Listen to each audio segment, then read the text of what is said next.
Si Donald Trump perd la présidentielle américaine, va-t-on assister à nouveau à une prise d'assaut du Capitole? Il y a 4 ans, Donald Trump avait refusé de reconnaître les résultats de l'élection qu'il pensait truqués et avait appelé ses partisans à protester contre le dépouillement du collège électoral. Oh, this is 2021, y'all. This is insanity. Aujourd'hui, il continue de maintenir que l'élection de 2020 a été truquée et laisse planer le doute pour 2024. Will you accept the results of the election, regardless of who wins, yes or no, please? If it's a fair and legal and good election, absolutely. I would have much rather accepted these, but the fraud and everything else was ridiculous. Alors, jusqu'où Donald Trump peut-il aller? Doit-on craindre un nouvel assaut du Capitole? Réponse dans cette vidéo, avec notamment cette nouvelle loi adoptée en 2022 qui pourrait tout changer. D'abord, un mot sur le système de vote américain qui est, rappelons-le, au suffrage universel indirect. Lorsqu'ils mettent un bulletin dans l'urne, les Américains votent pour les 538 grands électeurs qui constituent le collège électoral. Le nombre de grands électeurs par État varie en fonction de la taille de l'État et de son nombre d'habitants. Pour gagner l'élection, il faut 270 grands électeurs. Autrement dit, le candidat qui est élu président n'est pas celui qui remporte le plus de voix, mais celui qui obtient le plus de grands électeurs. C'est d'ailleurs ce que l'on vous expliquait dans une précédente vidéo, allez voir. L'autre particularité du vote américain est que le système électoral est décentralisé. Non seulement les élections présidentielles se déroulent État par État, mais au sein des États, elles sont administrées par de nombreuses collectivités locales. Au total, il existe plus de 10 000 juridictions électorales. Chaque juridiction fixe ses propres délais d'inscription des électeurs, ses dates de vote anticipées et ses règles de vote par correspondance. One of the other important things to understand is we have many races on the ballot at the same time. People may be voting for national elections, president, Senate, House members at the same time and on the same ballot. That introduces concerns about potential partisan manipulation of the process by the people administering the elections. Justement, si l'on soupçonne une fraude, quelles sont les voies de recours? D'abord, regardons comment marche le processus de certification. Cette certification se déroule au niveau de chaque État et les délais de validation varient. Mais, en vertu de la loi de 1877, les États disposent d'une période de sécurité de 5 semaines après le jour des élections pour résoudre tout différend. Une semaine après la fin de cette période, le collège électoral se réunit pour attester des résultats. Enfin, le 6 janvier, les votes électoraux sont officiellement comptés lors d'une session conjointe du Congrès et le président du Sénat annonce les résultats définitifs des élections. Les contestations se déroulent donc pendant cette fameuse période de sécurité. Si l'un des candidats refuse le résultat, il peut demander un recomptage. The political parties raise lots of money in advance of the election for potential recounts. They hire lawyers in advance of the election who are experts in recount contests. Les conditions à remplir diffèrent en fonction des États, mais si le résultat est serré, la loi exige automatiquement le recomptage. Pour garantir la confiance dans le processus électoral, la loi autorise les partis politiques à avoir un certain nombre d'observateurs pour superviser le décompte des voix. Ensuite, ce sont les tribunaux de chaque État qui s'occupent des litiges, et ce jusqu'à la fin de la période de sécurité. If one of the candidates still wants to argue that there's something, corrupt or wrong with the process, now you're in extra-legal territory. There are concerns about that, but I think that a lot of the actors in the system are also much more prepared for that than they were in 2020 when a lot of this kind of came by surprise. Souvenez-vous, le 4 novembre 2020, Donald Trump remet en cause les résultats des élections avant même la fin du dépouillement des votes. This is a fraud on the American public. This is an embarrassment to our country. We were getting ready to win this election. Frankly, we did win this election. Après 3 jours de décompte, Joe Biden sera bien élu 46e président des États-Unis, avec 306 grands électeurs contre 232 et plus de 7 millions de bulletins d'écart. Ce qu'il faut bien comprendre, c'est qu'il ne manquait que 30 000 voix, étalées entre 4 États clés, pour que Donald Trump puisse l'emporter.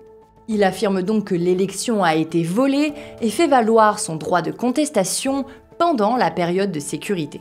Sans réels arguments, il réfute tous les votes par correspondance, massivement favorables aux démocrates. If you count the illegal votes, they can try to steal the election from us. Il affirme que des personnes décédées ont voté ou que les machines de vote ont transformé des millions de bulletins Donald Trump en Joe Biden car elles appartenaient selon lui à une entreprise favorable aux démocrates. À chaque fois, les tribunaux rejettent les accusations sans preuve de Donald Trump.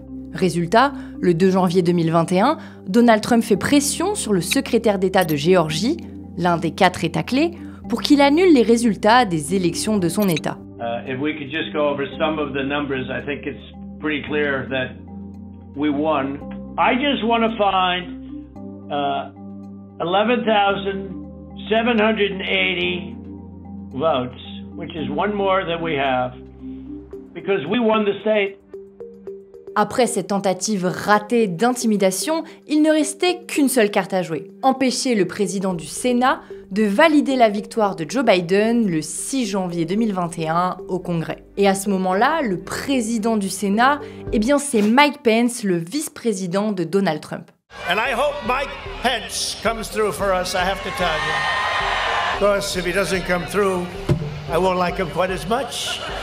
Dès 7h du matin, le 6 janvier, des milliers de partisans de Donald Trump affluent vers Washington, persuadés des fraudes.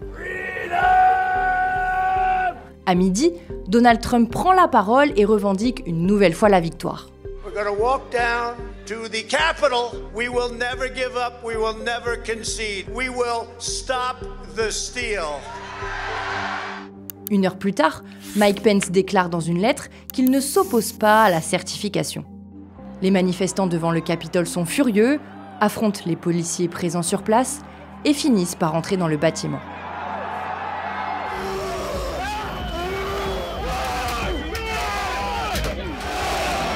Vers 16h, Donald Trump publie enfin une vidéo demandant un retour au calme. We have to have peace. So go home. We love you. Un couvre-feu est décrété par la maire de Washington et le Congrès reprend sa séance. Ce n'est qu'aux premières heures du 7 janvier que Joe Biden est officiellement certifié.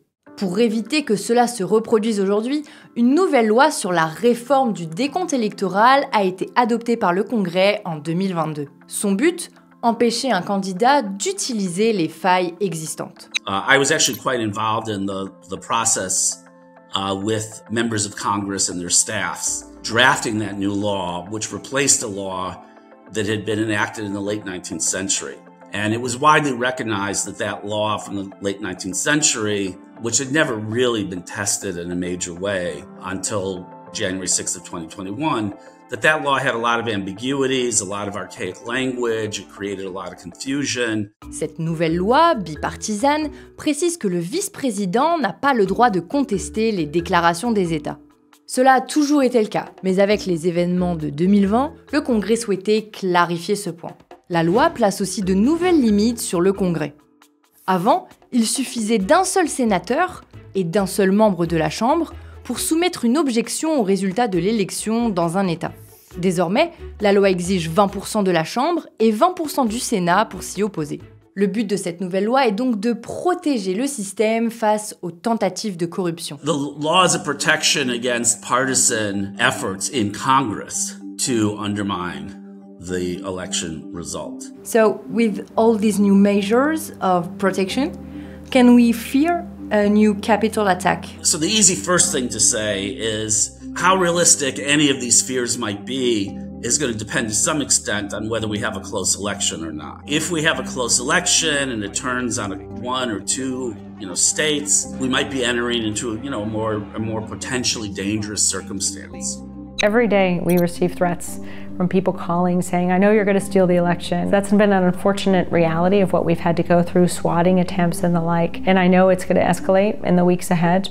I think the pressure points, if there are any, are going to be much more in the immediate aftermath of the election than they will be when Congress meets in January. I would be more concerned about lots of people descending on vote counting centers with suspicions about what's happening. En effet, le calendrier de certification du vote est très important. Le risque serait donc de voir les bureaux de vote pris d'assaut pour empêcher la certification et obliger les États à manquer la date de la fin de la période de sécurité. I don't expect anything like what we saw on January 6th of 2021. You know, the public polling seems to suggest right now the election is fairly close. So I think there's no question that that sense is pretty deep in the country right now, that the election is existential and that many people on both sides believe we would be facing, you know, kind of an irreversible, terrible set of circumstances if the other side were to win. Si vous avez aimé cette vidéo, n'hésitez pas à vous abonner et à aller faire un tour sur le site de l'Express pour y retrouver tous nos contenus sur l'élection américaine.